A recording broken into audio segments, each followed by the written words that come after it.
Hello students, आपको पता है बेटा हमारा चैप्टर चल रहा है बुक्स ऑफ ओरिजिनल एंट्री। ठीक है, इसका इलस्ट्रेशन नंबर 3 मैं आपको पढ़ाता हूँ। कल मैंने आपको इसको फ़ोटो भेज दिया था, लेकिन आज मैं इसको समझाता हूँ और आप इसी प्रकार से आप समझेंगे। यानी कि मैं वॉइस रिकॉर्ड आपको डेली के डेली भेजूँगा नोट्स के साथ, और आप इसको अच्छे से नोट करेंगे। और इसके बाद आप इलस्ट्रेशन नंबर 3 को समझने के बाद इलस्ट्रेशन नंबर वो प्रैक्टिकल क्वेश्चन नंबर बुक्स में से आप 3 कर लेंगे, और फर्स्ट और सेकंड तो आप करेंगे। ओके, तो देखिए बेटा इलस्ट्रेशन नंबर 3 में क्या है। Right up single कॉलमन cash book पढ़ रहा हूँ मैं। राइट अप करना आपको, सिंगल कॉलमन कैश बुक बनानी है अप्रैल के महीने से 2017। मिस्टर विकास नाम है इसका। फ्रॉम द फॉलोइंग ट्रांजेक्शन, तो पहली ट्रांजेक्शन है 1 अप्रैल में। क्या बोल रही है? Balance from last month 2,50,000। बेटा मैंने आपको बताया था कैश बुक का हमेशा डेबिट बैलेंस होता है। तो डेबिट बैलेंस कितना है?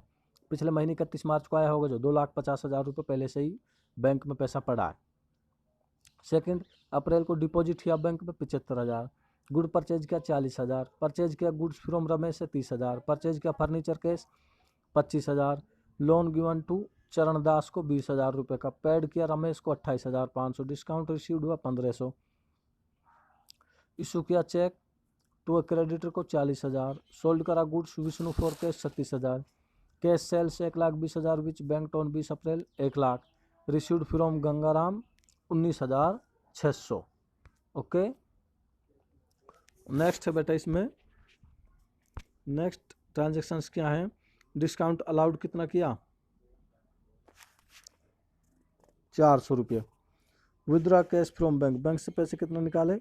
25,000। Purchase postal stamps 1,000।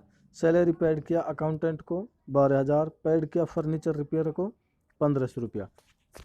तो in the books of Vikas Oberoi solution करेंगे हम इस प्रकार से। इन द बुक्स ऑफ विकास ओबराय ऊपर लिखेंगे, कैश बुक बना देंगे। डेबिट साइड अपना लेफ्ट साइड होगा, राइट साइड क्रेडिट साइड होगा। मैंने फॉर्मेट आपको अच्छे से बता दिया था बेटा। डेबिट साइड देखिए आप, क्रेडिट साइड देखिए। मैंने आपको फॉर्मेट बना रखा है। सबसे पहले डेट पार्टिकुलर LF अमाउंट, फिर क्रेडिट साइड का डेट पार्टिकुलर LF अमाउंट। तो देखेंगे हम डेट 1 अप्रैल को क्या हुआ था। हमारे पास बैलेंस था 2,50,000 रुपये का। ठीक है बेटा, वो बैलेंस हमने डेबिट साइड लिख दिया। और आपको पता है कैश बुक हो कैश अकाउंट की तरह काम करती है। What's comes in debit what's goes out is credit. यानी जो आता है उसको तो डेबिट करते हैं, जो जाता है क्रेडिट करते हैं। यानी कैश आएगा तो डेबिट साइड, कैश जाएगा तो क्रेडिट साइड। तो बैलेंस में हमारे पास कितना? 2,50,000। फिर उसके बाद क्या हुआ था, हमने बेटा गुड्स खरीदी थी बैंक अकाउंट, तो कितने रुपए गए? 75,000 रुपये।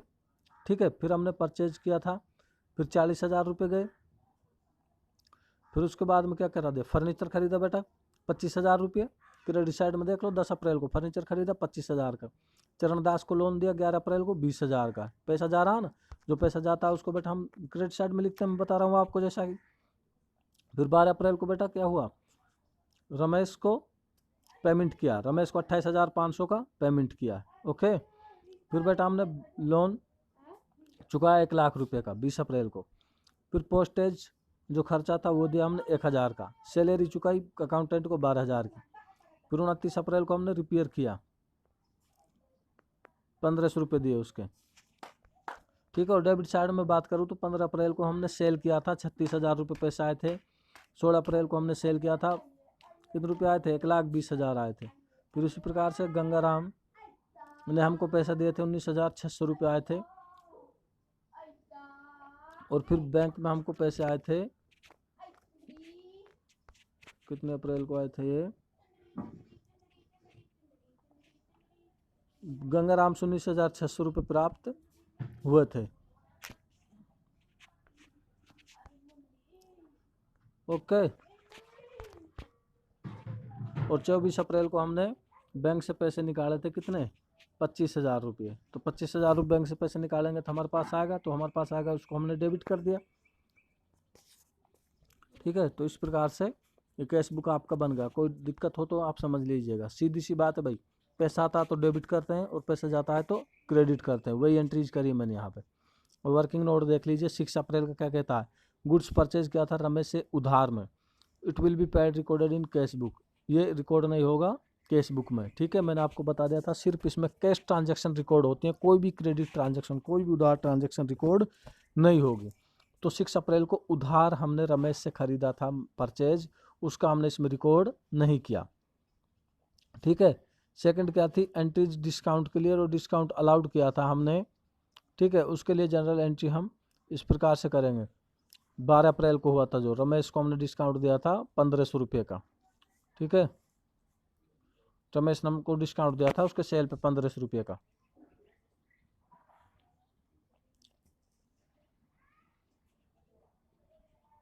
और 16 अप्रैल को डिस्काउंट अलाउड किया था हमने 400 रुपये का। ठीक है, तो डिस्काउंट अलाउड, डिस्काउंट रिसीव्ड, इसको हम कुछ नहीं लिखते। ठीक है, डिस्काउंट अलाउड हो चाहे डिस्काउंट रिसीव्ड हो, इसको हम नहीं लिखते। जो मेन परचेज होती है, मेन सेल होती है, उसको ही लिखते हैं। आगे 14 अप्रैल को चेक इशू किया था, क्रेडिटर को 40,000 का, रिकॉर्ड नहीं हुआ सिंगल कॉलमन, कैश बुक में रिकॉर्ड नहीं किया जाएगा 14 अप्रैल को वाला जो चेक हमने इशू किया था क्रेडिटर को। ठीक है, इशू हुआ है अभी, अभी बेटा वो कैश नहीं हुआ। ठीक है, अभी जिसको बोलते हैं ना भुना नहीं चेक, कैश नहीं हुआ था अभी वो। 20 अप्रैल को कैश डिपॉजिट हो गया था बैंक में। 20 अप्रैल को क्या हुआ बेटा, बैंक में कैश डिपॉजिट हुआ था 1 लाख रुपए का, उसको हमने लिख दिया क्रेडिट साइड में।